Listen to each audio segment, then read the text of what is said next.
Our economy stands poised between two alternative futures. There is a huge potential in our society. There are talented people across the whole country. The millions who want a decent job or to set up a business or use their skills for the wider social good. In every single part of our country, that potential exists to do so much better than we're doing at the present time. But we have an economy and, frankly, a set of institutions that has let people down badly.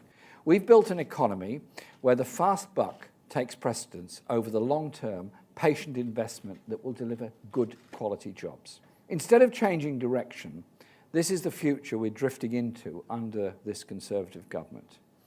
The number of workers on zero-hours contracts has leapt by 20% in the last year alone, nearly 1 million in total. Real hourly pay has fallen 10% since the crash, the worst performance of any developed country except Greece. Meanwhile, the worst austerity spending cuts for generations have eaten away at our public services and yet still lead to rising levels of government debt. This is the future the Conservatives hold out for us. With capital costs for government the lowest in our century, it simply beggars belief that any responsible government would actually be seeking to cut public investment. But that is what appears to be happening.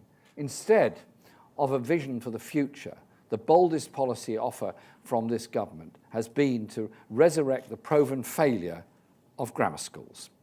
There could be no clearer indication of the government's failure to rise to the level the situation now demands. There is an alternative to the drift and decay of the Tories, an economy that works for all across every part of our country, investment by government to provide the high-quality infrastructure a modern economy needs, and a new dynamic relationship between government and industry, based on a strategic, innovative approach.